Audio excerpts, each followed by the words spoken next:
I'm the CRM Ninja, and today I am joined by Rob Ash, who has been nominated by Ben Vollmer. And Ben, when you watch this note, I pronounce the V, the L, the M, and the R. So just wanting to make sure that everybody sees that I know how to pronounce his name properly. You haven't seen his episode yet, but he was very insistent in it about this. You know what that's like. Of course, I can only imagine how that was presented to you. Let's just say that some of it was not presented on camera. Yep. and I think I likely know the original story that led to that. So that is fantastic. We're not going to mention that. Anyway, Rob, thanks so much for your time and coming on the show. Hey, thanks so much for having me. It's an absolute pleasure. It's always nice to have people from within Microsoft share their own stories, as well as people in the community and outside Microsoft. So really appreciate your time. Now, before we get into whatever story you'll happen to share with us today, one of your passions is Brazilian Jiu-Jitsu. And in fact, I've actually got a background of Brazilian Jiu-Jitsu, or Gracie Jiu-Jitsu as it's also known as. How did you get into this to begin with? Man, it's something that I was always very interested in. I grew up watching a lot of combat sports. So my dad and I watched a lot of boxing together. I grew up watching things like mixed martial arts when it was just kind of coming up in the late 90s and early 2000s. And the early MMA stuff. Yeah, the early MMA stuff. We kind of grew up watching, Friday and Saturday night boxing on HBO and stuff like that, and kind of the glory years in the 90s with Tyson and stuff like that. So kind of grew up around watching a lot of fights, and Brazilian Jiu-Jitsu was something that I got really into. I'm a huge fan of Joe Rogan's podcast, and I started listening in probably about 2011, I think is when I started, and it's something that it comes up a lot. He's a Brazilian Jiu-Jitsu black belt and obviously a commentator for the UFC, and so it was something I'm like, man, it sounds really interesting. It sounds like complex problem solving that was how it was kind of presented, and it was something I was really interested in, while also having minimal head trauma. As someone who, that's one of the only value propositions I have in the world, is like, okay, I need my brain to be able to work pretty well, so I don't need to take a bunch of shots to the head, but I would like to be able to do this. And we kind of joke within the Brazilian Jiu-Jitsu, especially within my gym too. There's several people that work for Microsoft or that work in IT, that engineers and people that do coding and people that do various flavors of technology, but they all find themselves in training this extremely strange but very difficult art. And it's basically, I've heard it described as trying to solve a 200-pound Rubik's cube that is fighting back. And that is exactly what it's like. And the people that you start training it just kind of envelops your life, and immediately changes into a lifestyle. And I've been training about 5.5 years, and I do some assistant coaching at my gym too, and compete a little bit. And yeah, it's just something I absolutely love. Rather than going to graduate school, I put on some fancy pajamas and try to strangle my friends a couple of days a week. So who doesn't want to strangle their friends? And again, jiu-jitsu is about the grappling rather than things like judo, which is more into the kicks and stuff.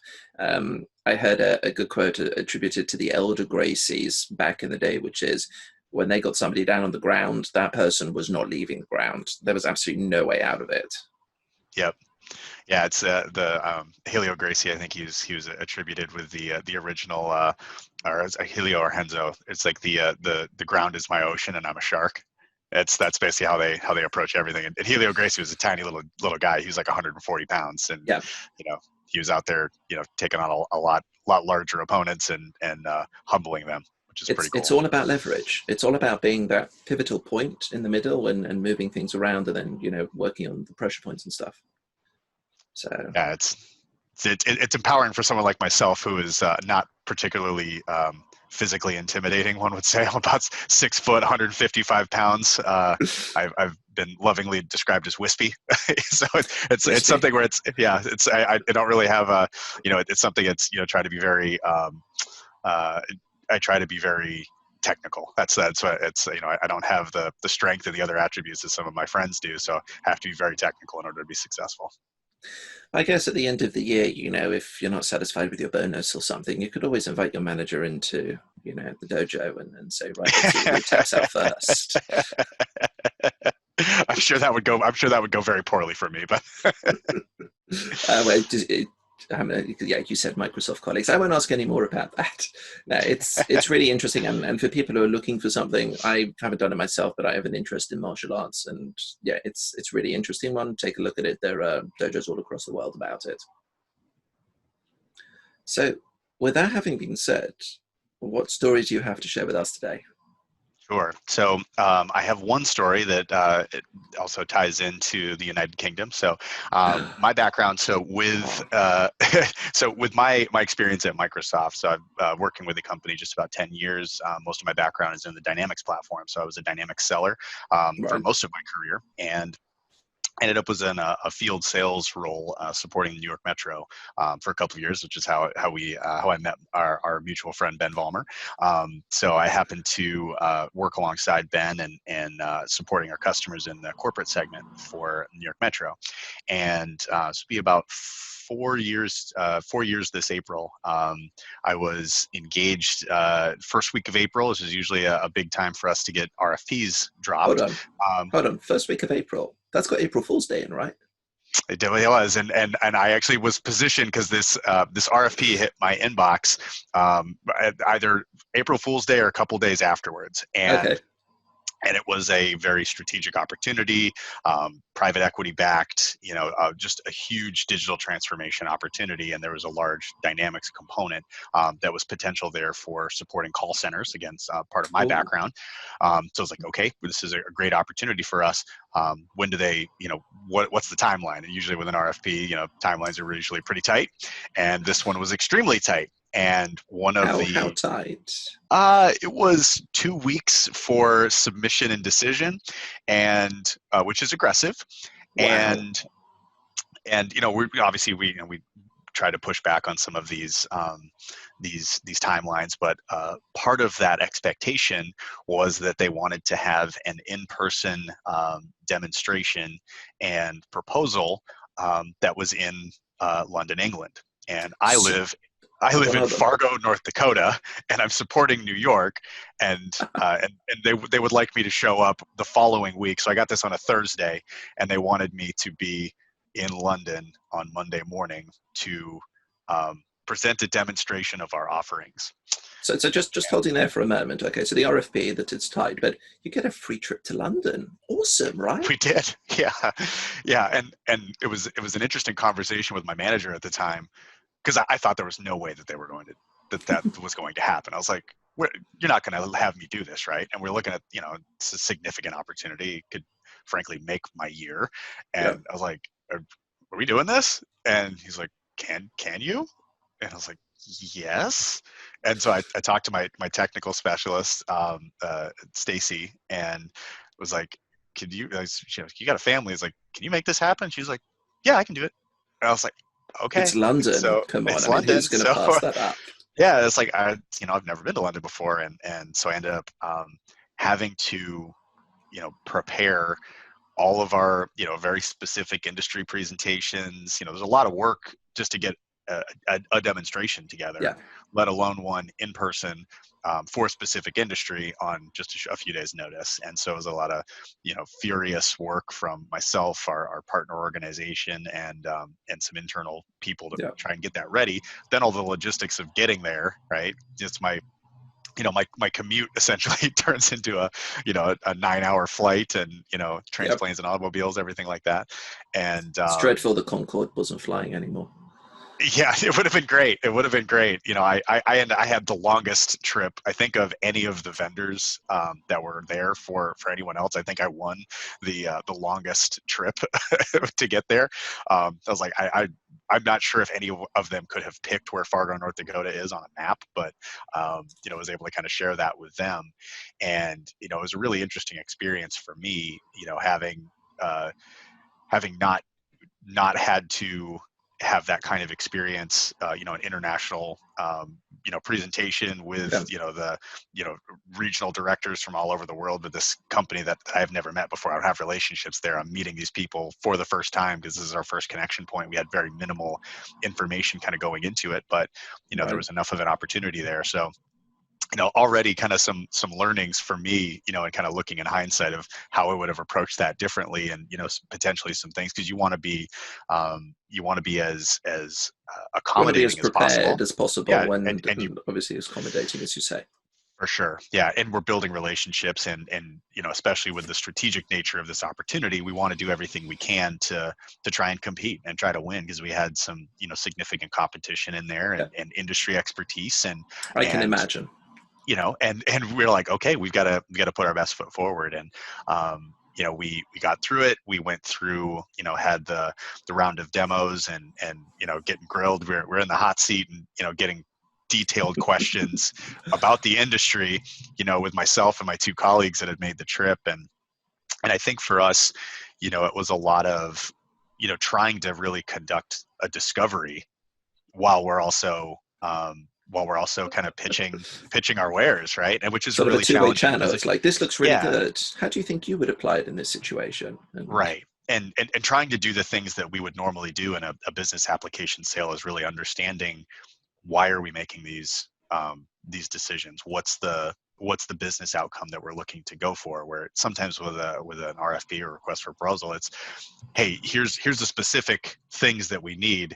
How good of a yeah, price, and how quickly can you do this? And those are the kinds of things that we end up getting um, yeah, presented, and then we kind of have to dig into that a little bit further. But we didn't necessarily have the time or luxury to be able to do that, given the aggressive couple of nature of days. this. Yeah, Yeah, and so it was interesting, because it gave us an opportunity to build relationships with the people that ultimately made those decisions, and to try to use that as our first our first opportunity to connect and show some value and ask good questions, and try to sure. help steer the rest of those conversations into what we want to be a mutual partnership. It's not that we Yes. want to be able to just meet every demand without kind of pushing back and saying, okay, well, what's the business outcome we're looking to land here, and is that realistic, and is that feasible?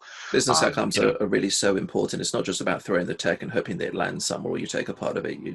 The first part is yeah, identifying what do you want the outcomes to be, and then it's how can the tech support it in the proper way. yeah, yeah, and being very transparent. And I think that's super Yes. important in building trust with a new organization. Is uh, sure, it's easy to be able to show up and say, yes, we can do everything under the sun and then some, but can you actually deliver on that? And are the other Yes. organizations that, with Microsoft's model, we're partnering with organizations, are they positioned to be able to deliver on those things? Because Yeah. it's one thing to position it, it's another thing to get an agreement in place, and it's another thing to deliver it. And All very true. and that was the thing, where trying to set those expectations from the first conversation, and ultimately continue to stay in the game, because we didn't want to be eliminated in the first round.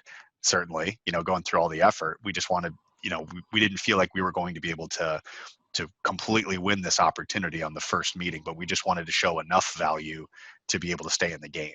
And fortunately, we were able to do that. But we got some tough feedback where they're like, yeah, we don't, there was some question as to, well, didn't have X, Y, and Z. I'm like, man, we pulled that together in like 72 hours. So all things considered, it was pretty good. But we had to take some tough feedback, and when our leaders are saying, hey, how did things go? And we're like, well, we didn't lose it, but we got some more work to do. And it's a tough learning opportunity to put a lot of things into it. You're under the Yeah. spotlight. I'm the SSP on the deal, or the solution specialist on the deal, so I'm the seller. It's, for me, it's a reflection of me and my work, and the work of my team. And it's a really good opportunity for me to show accountability and Yeah. be really transparent with my leadership team and the people that are helping sponsor the efforts. And it was a tough pill to swallow, that things didn't that we didn't go there and wow them. It wasn't just like, oh, hey, we showed up and we just came in and swooped the day. It was like, no, we did just enough to stay in the game. And then Right. the rest of our sales cycle was building the relationships and doing some more of the what I think is the right way to do it, which is building the relationships, validating the pain, and making sure that we're aligning our resources Yeah. to solve for business outcomes. And then really just kind of making sure that we had the right relationships at that customer to forge a partnership that we thought was going to be beneficial. And we knew that we had some really strong competition that had already been engaged with other sponsors within that organization for Oh, much wow. longer. So we had a tough hill to climb. You're coming late to the And game with come in minimal late to time the for game. preparation, Yep. and all that. That can be Yeah. tough. And conventional knowledge was that like there's no way that we're going to win that deal. And Tell me you won that deal. we won that deal. And Yes. it was and it did not start off in an ideal fashion whatsoever, but we were able to win the business. And we got some lucky bounces, but if you stay in the game, sometimes you get some lucky bounces. Definitely. And it was a really cool thing for me and my team to be able to go through that experience and be able to win the trust of that organization, and frankly kind of beat the odds to be able to do that. But it was not without a lot of heartaches, and Yeah. I'm pretty sure some of the grays in my beard were likely specifically because of that 2.5-month ordeal. But it was a really cool experience, and something that I look back on fondly, and have some great memories. And I also went to a really awesome pub called I think it's called Le Grenadier. It's a very old, I think it was first built in like the 1800s. It's like basically the basement of an apartment complex, and it's basically been mostly unchanged since its inception. And that's where we went to go celebrate, or celebrate slash grab a pint and drown our tears a little bit after the demo. Happens. Yep, that's the way it goes. So dwelling on what had happened, going forward from that point, or what would you share with others in order to avoid basically staying in by the skin of your teeth? Yeah. So when I am mentoring sellers that are in a similar position, or they're finding themselves what I lovingly refer to as happy sales years, right? Like, hey, we got this great opportunity, and we're gonna win it. It's there is trust but verify is a great line that I got from a friend of mine, where taking your assumptions but digging into them a little bit, and Right. understanding and making sure that you verbalize what you're hearing and what the customer's intention is, to help make sure that you're being as clear as possible with your action items and your next steps and the alignment to the business outcomes you're trying to get to. But the other portion is just the qualification process for your opportunities is so critical in determining on how that deal goes. It's you have to do your homework, you have to be prepared, and you have to be honest with what you and your organization can deliver, and what the customer is expecting, and whether or not it's appropriate to challenge the customer on those expectations, to challenge the status quo, to try to find opportunities to innovate and take calculated risks, because I think that's ultimately for myself and folks that work in business applications, those are the things that we're really focusing on. We're trying to get customers to take the next step, to change business models, to challenge the status quo in order to unlock growth. And that doesn't come without some friction and tension, and you have to be able to be comfortable with that. Yeah, you have to be comfortable in going into uncharted waters, or convincing a client that something they've done for who knows how long can change and should change, and here are the benefits of that. I was hearing recently about the new RPA stuff, for instance, that's coming out, and the benefits it brings. You're not getting clients to move off old legacy systems, but you can still automate around there, and you can support yourself and make yourself more efficient even while using that. So very true. Very, very good lesson. Thank you so much. Absolutely, my pleasure. And and I think it's always an encouraging thing when things go really sideways, that you can still win, and even if you don't, you get the learnings afterwards. And every experience that sellers and everyone go through, they're all valuable. And in my opinion, especially the bad ones, because the bad ones stick with you, and you can leverage that for learnings later. You go, no, don't do that. Do not do that. Let me tell you why, because I got a lot of those in my back pocket too. We learn from our mistakes. That's the whole point of this series, to share, our stories of what went wrong and how we can learn from them, and then we can all get better from it. Absolutely. So here comes the point where I now ask you who you would like to nominate to come on the show. Ooh. Man, it would actually be really funny to get Stacy's perspective on that same story, because Stacy was my technical specialist. So that's who I Okay. nominated. Her name is Stacy Bertolino, and she was my technical specialist for several years in the New York metro space. And she was the other person that joined me on that harrowing journey. So she can talk about it from the running the demo portion of Sure. our ordeal. So I that's will who I reach out nominated. to her. I'll connect with you offline to get an introduction. So really appreciate that. Perfect. Once again, thank you for your time. Viewers, we hope that you've enjoyed this episode and learned some valuable lessons from it. Feel free to check out the rest of the Oops Factor playlist, subscribe to the channel, and take a look at the blog. Have a great day.